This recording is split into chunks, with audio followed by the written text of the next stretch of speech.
Hi you guys, it's your girl Christina here, and it's Monday, and I know this video is a little late, but that is because I have had a crazy couple of days.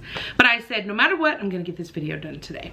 So the letter I want to share today is from actually a friend of mine who asked to remain anonymous, and she wrote to me about the bullying and the abuse and the ways that she was picked on when she was a young girl. And as I was reading the letter, I was like so touched by the things that she shared. But the thing I want to talk about today is that at the end of her letter to me, she says, "I don't know how I survived, but I did. So if I can go through all of this and still be okay, I hope someone else can hear this and know it will be great one day for them too. I did have 2 years of therapy to get my strength to make it. There is more, but I think this is enough for now." So I'm reading this, and this is someone I know, so I'm like, wow. I'm so proud of her that she had the courage to say that she had gone to therapy. And then I had to stop myself, because I'm like, wait a second. Why am I proud of her for saying that she got help going through a mentally tough time in her life? Like, why do I think that's something you should hide? So I will tell you that I go to therapy. I actually go to therapy now. I consistently go to therapy. I've been going to therapy for almost 3 years. And I've gone to therapy on and off in the past, but 2 years ago, I went through a major breakup. My oldest son graduated from high school and he went away to college, and I just had a lot of things change in my life and I was struggling, and so I started going to therapy. Then, you know, I go on TV and all this other stuff that's happened that have been wonderful blessings, but blessings can come with responsibilities, fears, challenges, change, and that stuff I've needed some help with. But I don't talk about it a lot, not because I'm ashamed of it, but it just doesn't come up. But when I read that, I thought, why do I think because she got help for a mental health problem that that's something she should be proud of admitting? And it also made me think about the fact that I recently had someone that I was related to through marriage, but a family member nonetheless, who committed suicide. And as their family is sharing about this tragic situation, one of the phrases they said that I really related to, they said that their family member lost their battle with mental health. That they lost their battle with a mental illness.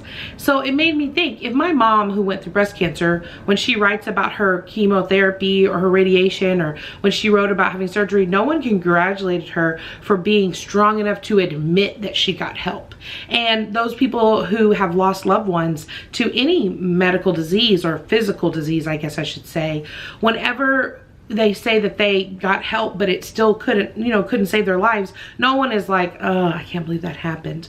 And that's the stigma that can come with mental illness. And as we end Suicide Prevention Month, and as I keep on talking about anti-bullying, which I just want to make sure you know, even if you weren't bullied, I mean, there are some of us who just have confidence issues. There are some of us who have mental health issues that don't have to come from friends at school or situations. They can come from, DNA, and they can come from people in our homes, and they can come from people that we love, and they can come from relationships that we have. It doesn't have to always be strangers making fun of us that make us feel a certain kind of way.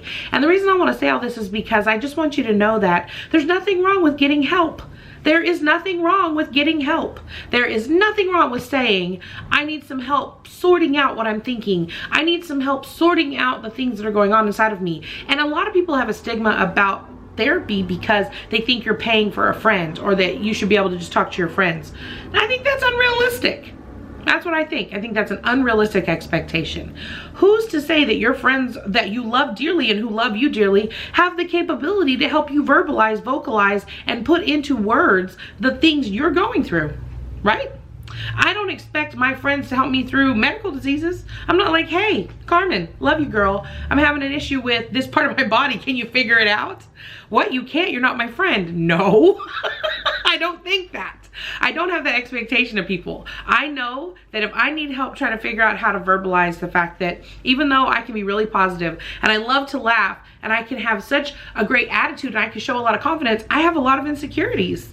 I struggle with those. Just like my friend who wrote to me, who I know is the life of the party. She's full of so much love and laughter. She's so wonderful. She lifts me up. But then to hear that she has struggled so much with feeling insecure or overweight or unloved or unwanted or like she's a target. because oftentimes people in her life see that she has those insecurities and they go after her.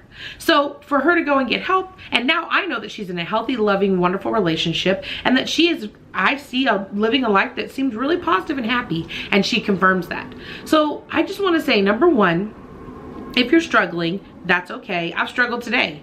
Hair looking crazy. Look at me. Ain't got no makeup on, sitting on the floor making this video, but I'm making this video. You see me? And that's what I want to challenge you to remember. If you need help, reach out to the people around you. If the people around you can't help you, it doesn't mean they don't love you. It may mean that you need more help than they can provide, and there is nothing wrong with that. There are all kinds of ways to get resources in order to get mental health today. And if you can't find those resources, first of all, we're going to put the suicide prevention hotline down on this video again, because that is a serious situation.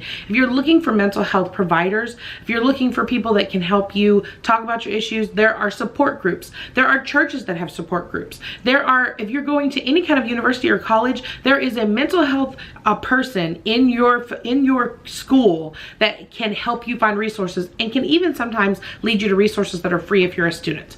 I participated in those things whenever I was younger and I was in college. And if you are someone who doesn't have access to that, we can figure out ways. We can always figure out ways to Google, research, and find someone that can help us get through what we're going through right now. If you have a story you want to share with me, please go to my website, ChristinaWells.com/me. You can put your story in there. And if that's not something you're comfortable doing, because maybe you're not ready to tell your whole story, drop a few comments down below if you want to tell me something.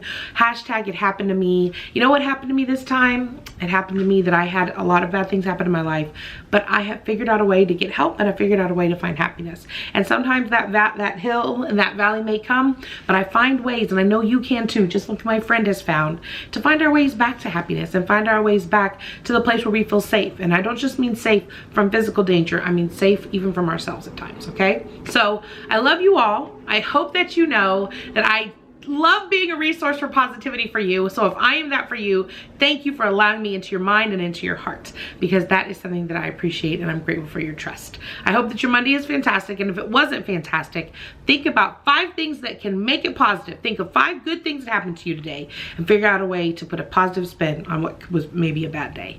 I love you guys, and I will see you soon. Bye, my divas. Okay.